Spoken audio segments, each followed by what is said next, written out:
Dan, why are you using a fucking SmackDown layout, even though this is a SmackDown show and really shouldn't care? Well, that, friends, is because tonight was a historic night for the most deserving man of a championship run in World Wrestling Entertainment. Tonight was the night of the Wyatts! Yes! He did it. Bray fucking did it. Greetings, people of the interwebs. Holy shit. It is Dan here, and welcome to my Elimination Chamber 2017 review with a new layout, as you can see here. My new SmackDown Live layout that got made by a great guy named As Heel here on YouTube. He makes a lot of WWE animatronics and a lot of WWE like hype package looking things. Really damn talented with the graphic design and the GFX. So go check him out. He is As Heel on YouTube, and he's the one that made this. And he also made me a Raw and an NXT one. So I'm spoiled, bro. I've already got some great fans out there. I'm so friggin' blessed. But anyway, tonight was a tiring night to be a wrestling fan. Tonight was one of my favorite nights. Not only of the year, but in a long-ass time. God damn it, the audio is so shitty in this room, and on top of me having a fucking shitty camera mic. Don't worry, I'll have all my equipment here in the next few days, so I can just revamp this, and you won't need to deal with the shit audio quality, hopefully, too much longer. Anyway, into the review, got my notes right here on the side of my computer. Elimination Chamber 2017 was live on the WWE Network from the Talking Stick Arena in Tucson, Arizona. What the fuck is with these weird arenas that they show up in? And I'm from New Mexico, man, so Arizona is my next door neighbor to the west. So, I mean, I should be familiar with the place, but I'm honestly not really all that familiar with it. But Talking Stick Arena, Tucson, Arizona. They got kicked off with the pre-show. I mean, the pre-show was alright. I saw Sam Roberts on the pre-show, which was really damn cool. Has he been on previous pre-shows before? Because nobody seemed to be that shocked about seeing Sam Roberts on the pre-show. So I haven't been watching pre-shows that much, honestly. So if he's been on pre-shows before, then just let me know, because I didn't know, and I saw Sam Roberts on there, and I was like, holy fucking shitballs, it's Sam Roberts. But anyway, he was on the pre-show, and the pre-show match got kicked off with Kurt Hawkins versus Mojo Rawley. Now, I predicted Mojo in this one easily. I predicted Mojo in like 10 seconds because every single one of Kurt Hawkins' matches since he's come to SmackDown have been like 10 to 20 second just outright squashes. But this Hawkins match lasted longer than 10 seconds. It actually lasted closer to 10 minutes. Hawkins was doing great, gaining some heel heat, and Mojo Rawley had the crowd getting behind him, which is exactly what you want to do with these type of matches.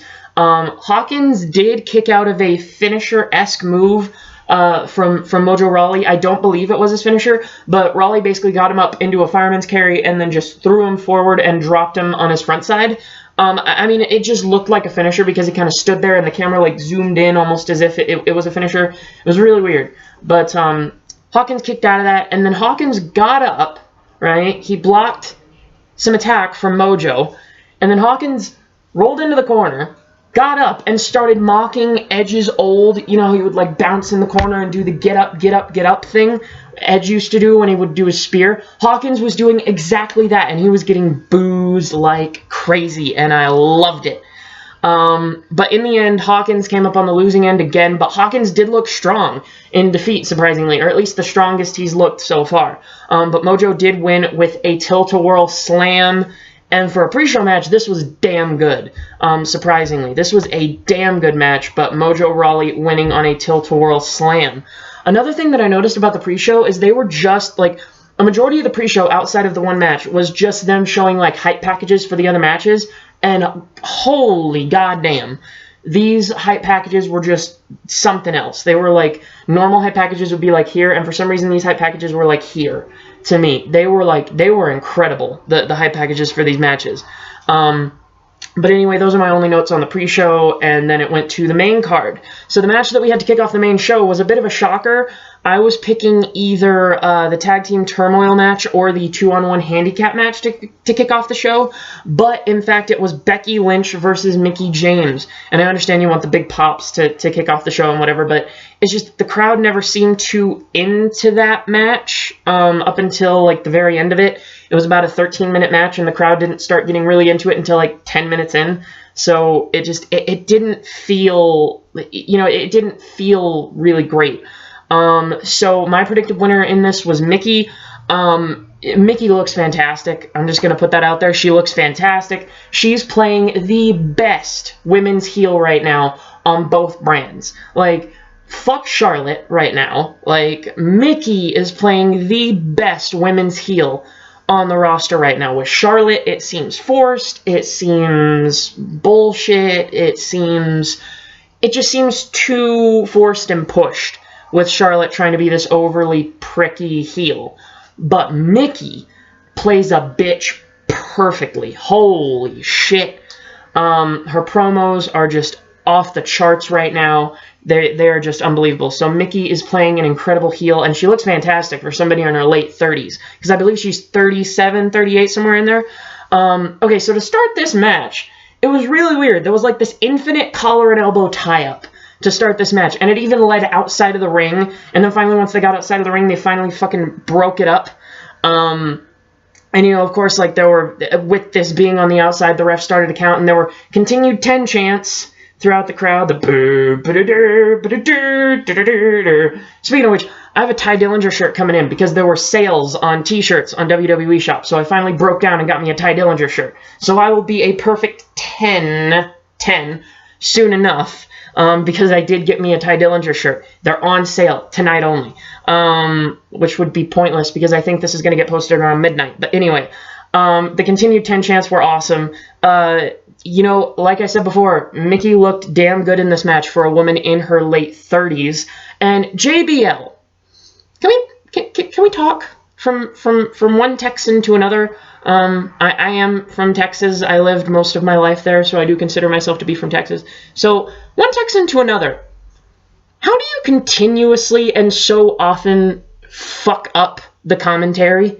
He went and called Mickie James Mickie Lynch, is what I wrote down in my notes, because that's what I heard. He called Mickie James Mickie Lynch. Fucking clown. God damn it, JBL. The crowd, again, as I said, up to about the 8 to 10 minute mark, just was not feeling this match. It was a little bit dead for it, so it might not have been the best match for the kickoff. But then, as I said, they got into it right around the 8, 10 minute mark. But the only other bad thing there is that this was only like a 13-minute match. And another thing that I noticed, like right there at the end, Mickie drew blood. It wasn't much, but it was more than the Women's Hell in a Cell match, mind you. More than the Women's Hell in a Cell match, even though it wasn't much. She had blood coming from her left elbow. If you go back and watch the match and look real closely at her left elbow near the end of the match, you can see that there's like a red blotch there, and it's like dripping. So, yeah, Mickie drew blood out of her left elbow. So that was impressive. That's the most that we've seen in a women's match since, I don't know, but it was more than we saw in the Hell in a Cell match. And then Lynch actually won the match on a roll-up counter to Mickie James. Mickie James went for I can't remember what she went for, but I believe she went for a roll-up, and then Becky countered her roll-up into another roll-up and led to the 1, 2, 3. Really good match. Really, really good match. I like that Becky got the win here, even though I predicted Mickie to win. Becky needed a win here. She's been through a ton of shit, so I felt like Becky really needed the victory here, and that is exactly what she got. Good match there to kick off the show. Next came the 2-on-1 handicap match. Apollo Crews and Kalisto versus Dolph Ziggler. Now, immediately, right out of the gate, my computer's being stupid. Okay, anyway, right out of the gate, Dolph Ziggler was just the typical prick heel that he's trying to be. He attacked Kalisto, he was beating him down, threw him into the LED board, and actually shattered out like a section of the LED board, which was impressive. And then Ziggler goes and runs off to the ringside area, and then Crews goes and checks on Kalisto, and then he's like, fuck it, I'm fighting on my own, let's go. And he wasn't smiling no more. He came in smiling as usual, just, hi, I'm here. But once fucking Kalisto got attacked, there was no more smiling from him. And he came out of the gate firing for about 2-3 minutes. He just, he was going away on Dolph Ziggler. And it was actually really good to see Apollo Crews looking actually a bit dominant at the start. It was very refreshing. And then the match slowed way the hell down as Ziggler got more control of the match and started to dictate the pace. It slowed way the hell down after that vicious, guns a-blazing start. And then eventually, at like probably the 7-minute mark, I'd say, Kalisto comes fucking stumbling out of the back. And it's just like, Kalisto comes stumbling back. And like, how am I, like, Apollo was doing okay on his own, and then like, Kalisto just comes limping out. But then all of a sudden, magically, Kalisto was able to just come back into the match and then, like, deliver enziguris and do moves, on Ziggler, when in reality he probably wouldn't have even had to come back out. But Crews and Kalisto did end up picking up the win on this one. Crews won with his beautiful spin-out, sit-out powerbomb. That was incredible. I love Apollo Crews, man. That was an incredible shock for me. It was a good shock, really good shock.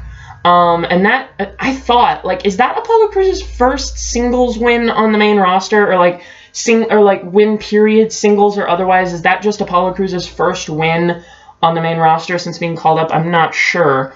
But then Ziggler just fucking snapped after the match. Again, trying to establish himself. God damn it, my fucking computer's moving around. Jesus. But again, damn it, my computer's moving around. Anyway.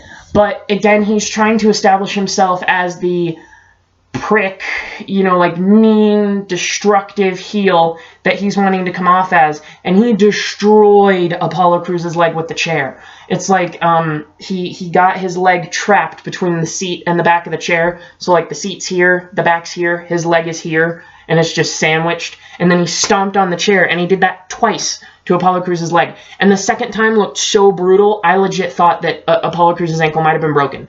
Because the second time that Ziggler went for it, it looked so damn brutal. It just, oh God. It did not look good at all. I was fearing for Apollo Crews' health because it genuinely looked like he got his ankle broken. And then for some odd reason, there were chants of thank you Ziggler after the beatdown, and as he went to the back, there were chants of thank you Ziggler. I found that very odd. And there were many people asking, like, were those thank you Ziggler chants? Yeah, they were. Next up was the tag team turmoil match. So the two matches that I predicted to open up the show ended up going second and third. Great. Thank you. I predicted American Alpha to win this one. I did have Ascension as kind of a dark horse pick to win. But Slater and Rhino entered first. I thought that the champions always entered first and had to like run the gauntlet. But apparently no, it's all random, I guess. But Slater, Rhino, and Breezango entered first. And Breezango, I'm telling you, these guys look like money. They just look money. Like Tyler Breeze and Fandango, well, and like Tyler Breeze especially is just money. And also, they're nicknamed like the Fashion Police or the Fashion Popo as depicted on the back of their trunks, but they were dressed up as like military people. They were dressed in like Coast Guard or some kind of military uniform. But regardless, they look like straight money. You will get nothing but dollar bills with these guys at the top of your tag division eventually. Guarantee it. And so Slater, Rhino, and Breezango were going at it. Like I said, Breezango looked incredible. Slater went over to get a hot tag on Rhino, and at that point, Rhino had gotten the biggest pop of the night. And it still, even after the show, was one of the biggest pops of the night that Rhino got for the hot tag that Slater got in. And I will say this, man, Slater and Rhino have incredible chemistry. Like, really unexpected chemistry. Because, like, you think of Slater and Rhino, and they just kind of got thrown together in a tag team for a tournament. And now it's like they have this incredible they work. Like, they just click as a tag team. And it's incredible. But they work a little too good together because, unfortunately, one of the dark horses to win this match, Breezango, got eliminated by Rhino on a gore. Fucking my nose, goddammit. And then after they got eliminated, the way that this tag team turmoil match thing works is basically like two teams start, and then once one team's eliminated, the next team comes out, and then another team's eliminated, and the next team, and the next team, and the next team. So after Breezango got eliminated by Rhino on the gore, the vaudevillains, the certified jobbers, of the WWE came out next. And for some reason, I don't know, I've thought this for a long-ass time, since like around WrestleMania season, whenever the Vaudevillains kind of got that initial big push, you know, and have never been heard from since. But I love Simon Gotch's look. I don't know what it is about it, but, excuse me, but Aiden English just really doesn't do it for me, but Simon Gotch, it's like for some reason, I just love the look, I love the stockiness, I love the, I don't know, there's just something about Simon Gotch that I really like. But unfortunately, they did not last hardly at all. They lasted an even shorter time than Breezango, and the Vaudevillains were eliminated by a beautiful Impaler DDT from Heath Slater. And then after that, the Usos came out next. Let me tell you, I love the Usos as heels. Love them as heels. They are incredible. And they look like they could just kill someone at any point as heels. It's incredible. And then it was basically like the two teams with the greatest chemistry going at it one-on-one with Slater and Rhino versus the Usos. And then eventually, the Usos did eliminate Slater and Rhino, which was a great choice. I didn't want Slater and Rhino versus American Alpha or anything like that. So then the champs, American Alpha, came out next, and it was a face-off that kind of went cold, but apparently they're looking to restart it again. Is American Alpha versus the Usos, and there were some incredible heel tactics put on by the Usos against American Alpha in this match. And again, another thing is, like, after the Usos came out, you knew automatically that the Ascension were going to be coming out last. And I was thinking, again, Ascension were like my dark horse picks to win the thing. So that was insane. The fact that Ascension was actually coming out last. But the American Alpha eliminated the Usos on a roll-up pin. A lot of roll-up victories tonight. I don't know why. And then the Usos had a brutal post-match beatdown on American Alpha, which was incredible. I marked the hell out whenever the Usos just started beating the shit out of American Alpha. That was great. And then the Ascension came out. After like a 5-minute post-match beatdown by the Usos to American Alpha, the Ascension come out. And, you know, I mean, I thought to myself, the Usos could be setting up the Ascension for the titles. Like, who knows? And I noticed as they were coming down to the ring that, like, they're not really mocking legends anymore. You know, because, like, whenever they first got brought up, their gimmick was sort of like, oh, well, we're going to, like, imitate WWE legendary tag teams. Like, they started, you know, imitating the Road Warriors, and then whenever they came to SmackDown, they started looking a little bit too much like Demolition to me, and I was just like, okay, what the fuck is happening? But now they are actually looking like their own thing. They have like their own character, and they're not just mocking these legendary tag teams.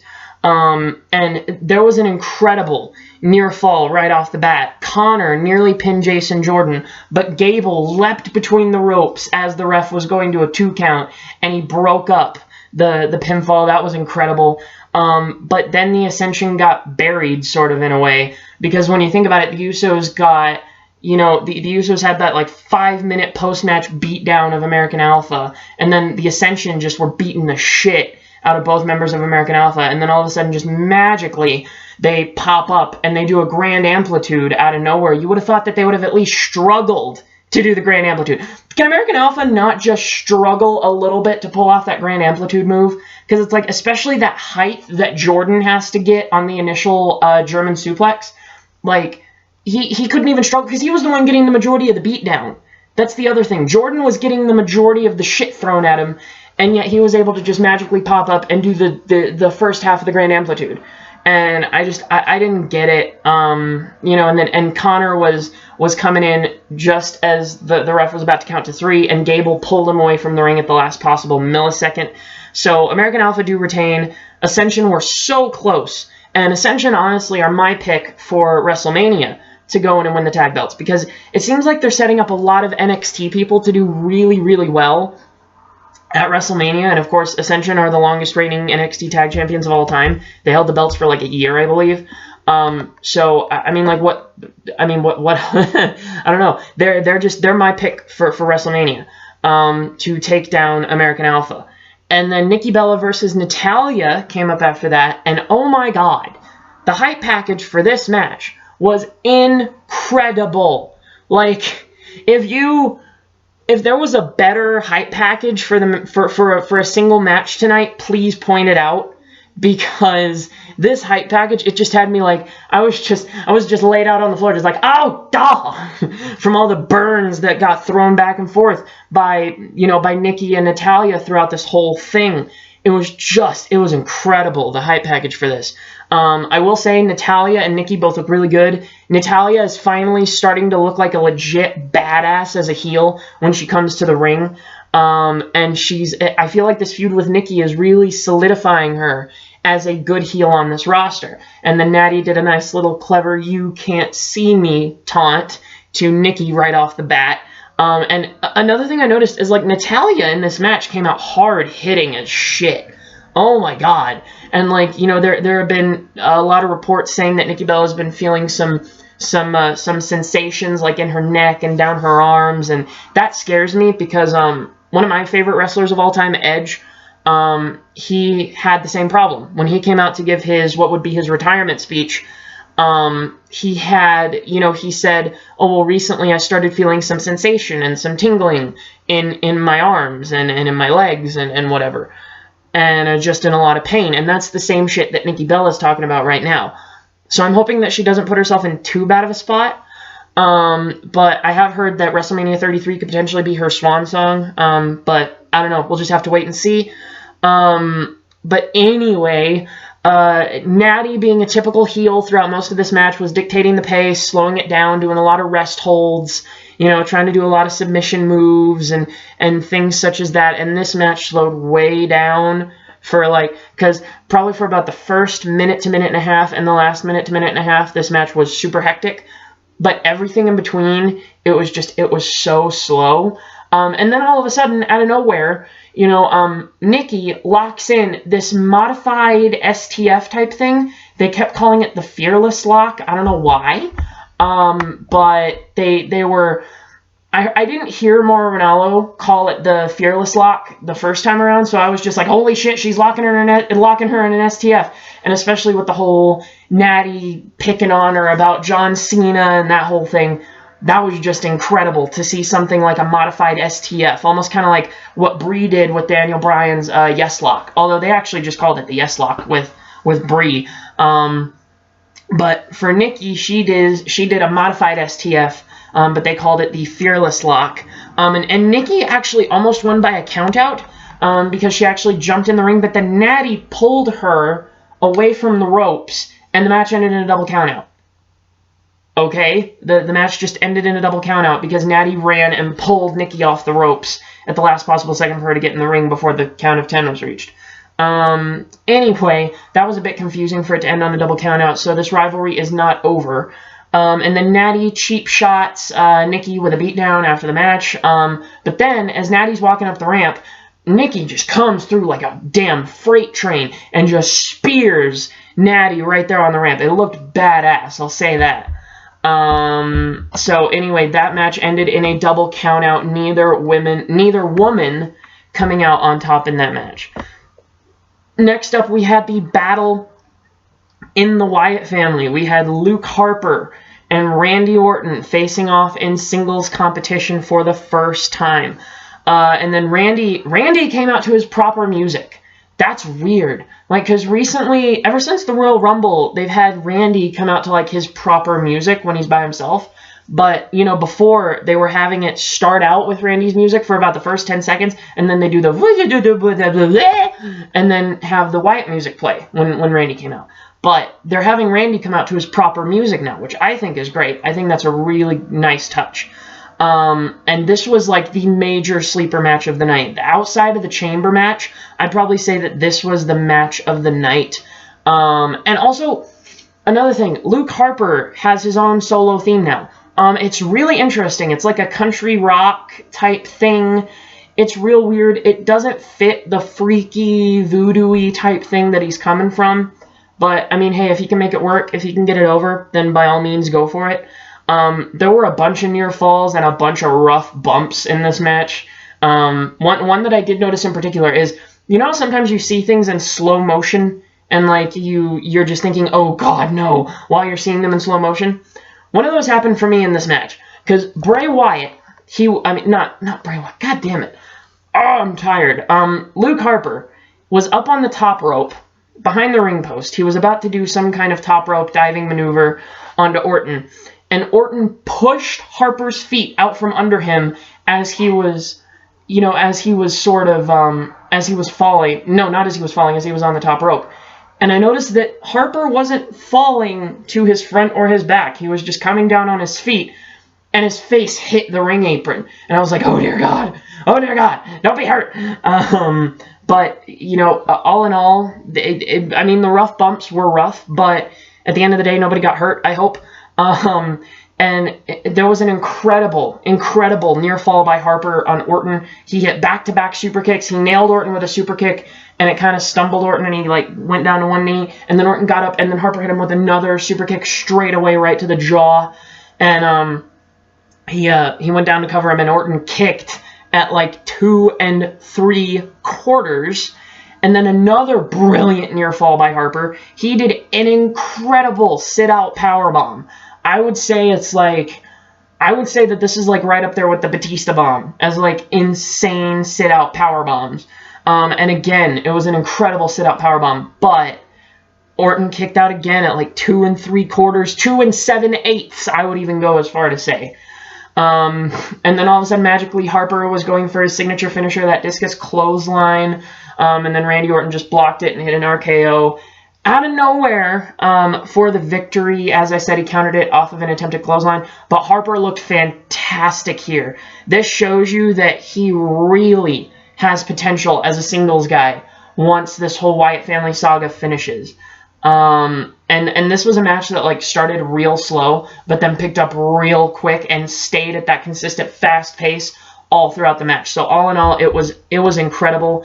That was a good match by Randy Orton and Luke Harper both. Next, we had our first title match of the night, and I don't want to call it the co-main event, but it was the other title that was on the line. The SmackDown Women's title, Naomi versus Alexa Bliss. I had Alexa retaining because I would want Naomi to go into her hometown of Orlando at WrestleMania and win the title there because I feel like it'd get a much bigger pop. But anyway, moving on into the match, you can tell I'm not too happy about this one. Again, just Alexa is absolute money with her, everything from her facial expressions to just her cockiness to her heel-like attitude. She is just, she is money. And also, Buddy Murphy, you lucky motherfucker. God damn it. They're actually engaged now. So Buddy Murphy, you son of a bitch. Every teenage and adult male who's a wrestling fan is pissed off with you because you're engaged to Alexa Bliss. So Naomi's entrance was great. Of course, the whole Feel the Glow thing was really good. She had this thing in her hair that had light up strands or something. And whenever Naomi got the pinfall for the 1-2-3 off that split-legged springboard split-legged moonsault, I just kind of had this reaction of, holy shit. It was a good match. There was some great back and forth. Again, like I said, Naomi won with her split-legged moonsault, but I just didn't get it. Like I said, I would have rather given it to her in Orlando. I would have had her be the one to take the title off Alexa Bliss, just not now. She is the one that I would have had to succeed Alexa Bliss as the women's champion, just not now. I would have done it in WrestleMania, in her hometown of Orlando, because it would have gotten a much bigger pop for her to have won the championship there than for her to just be walking in and all that. I feel like it would have just been a better moment. And honestly, I was looking on social media and people were like, note, it's February, it's Black History Month, and I was like, oh shit, right. God damn it. I feel like that's one of the only reasons why Naomi won. I feel like I'm not trying to be racist or anything, I swear to God. But, these people winning from, all these different special months or whatever, or, people winning on their birthday or whatever, and getting something huge is, I don't really agree with it, honestly. I don't feel just because it's some special month that you deserve to take the title off of the best champion, arguably, in the company right now.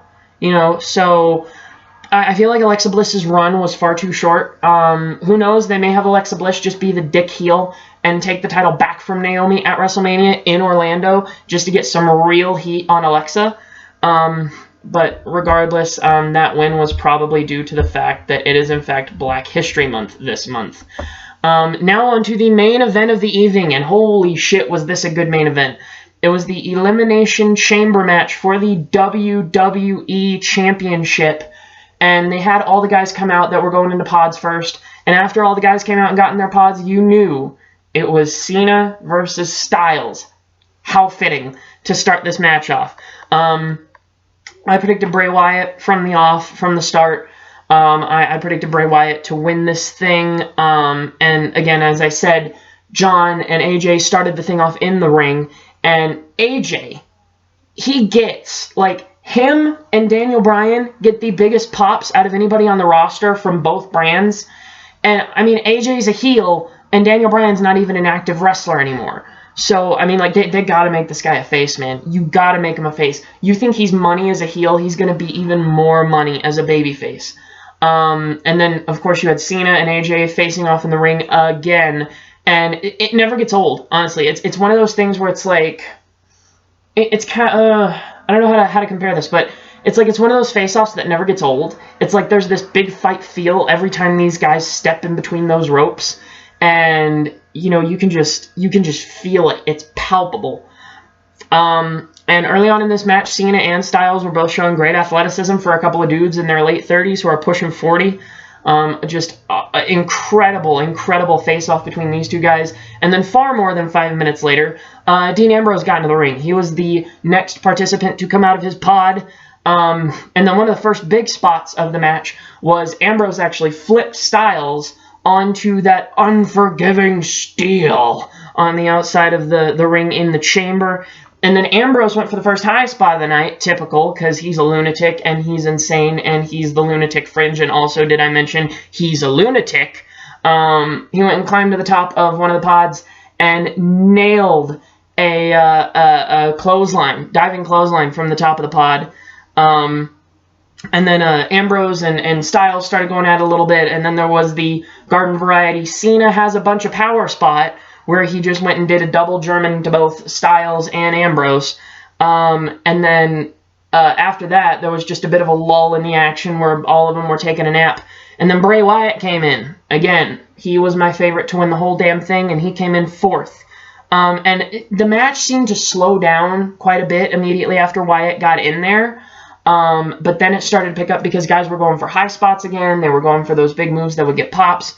And then actually Styles started climbing the cage because he was right next to Cena, and Cena was laying on the outside. So he started climbing above where Cena was, and then Cena woke up and was like, what the fuck? And Cena started climbing right along with Styles, and they started trading punches, trading blows at the top of the cage, really close to one of the pods. And Styles actually punched Cena off the top of the cage, and then Cena just plopped down onto the unforgiving steel. And Cena, that gave him reason to take a 20-minute nap. So, ta-da! He took literally a 20-minute nap in this match after he got punched off the top of the cage. And then after that big spot, again after a lull in the action, Baron Corbin came in next. A lot of people called him a dark horse to win the thing.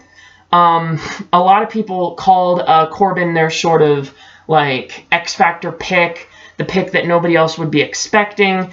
And he came in and, oh my god, he cleaned house, and he hit two beautiful end of days on John Cena and on AJ Styles. Holy shit.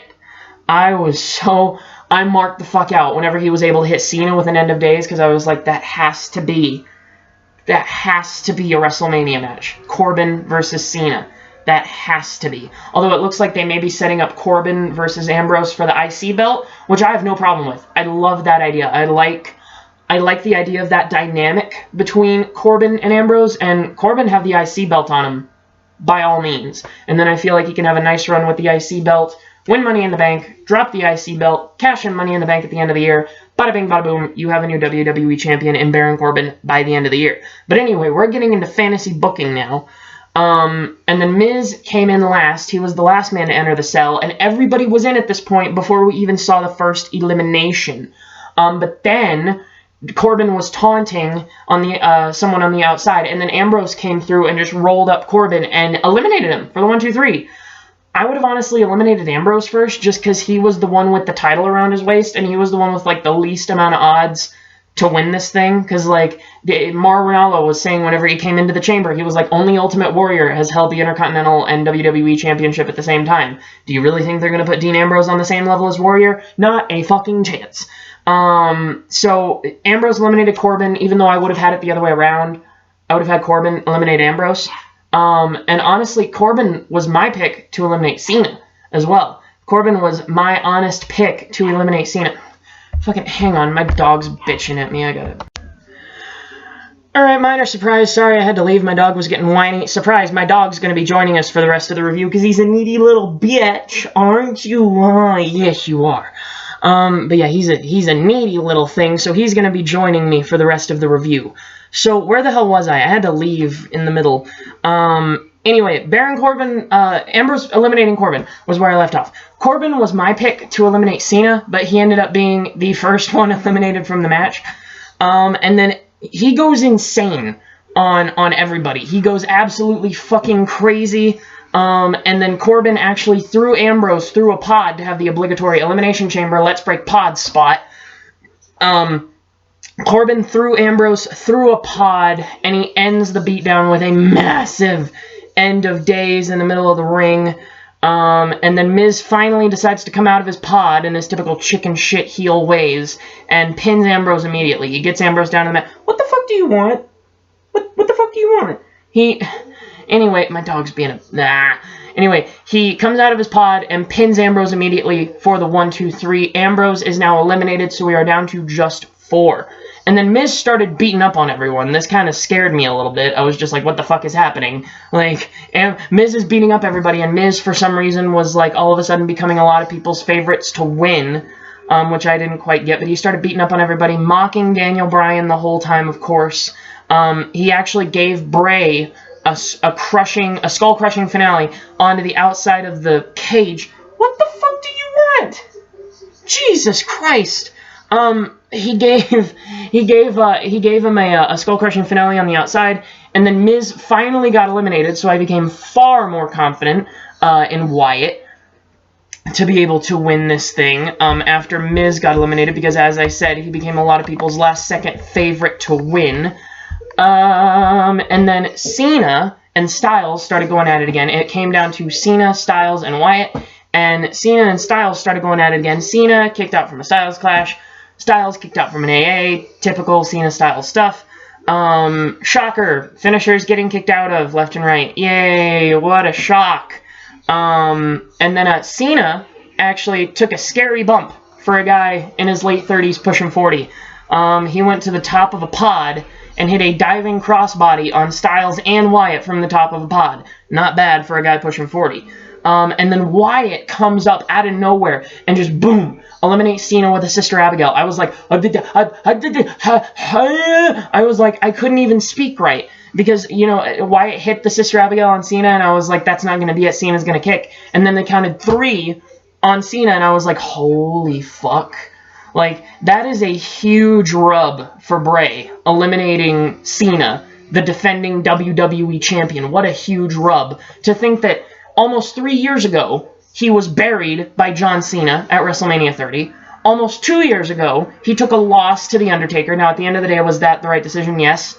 And then almost a year ago, he was single-handedly buried along with the rest of his family by The Rock. And guess who? John Cena.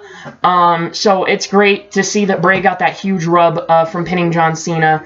And for some reason, whenever Styles and Wyatt converge together in the ring, I just got this huge fight feel. Like, Styles versus Wyatt one-on-one, I feel like would just be an epic fucking match. Styles got a very close near fall on Bray Wyatt near the end of their face-off with a 450 splash, but Bray Wyatt once again kicked out at about 2 3/4, and then Styles went to the outside to go for a phenomenal forearm. Bray caught AJ, put him down in that sort of STO-type bridged back position, gave him the Sister Abigail, pinned him. 1, 2, 3. Bray Wyatt is y'all new WWE champion, finally getting the championship that he deserves. He had the first time that he ever had gold around his waist, period, was when he won the SmackDown titles with Randy Orton. So this is great to see Bray Wyatt just having a phenomenal year right off the bat. Seeing Bray Wyatt just wreck shop with this whole with this new revamped Wyatt family.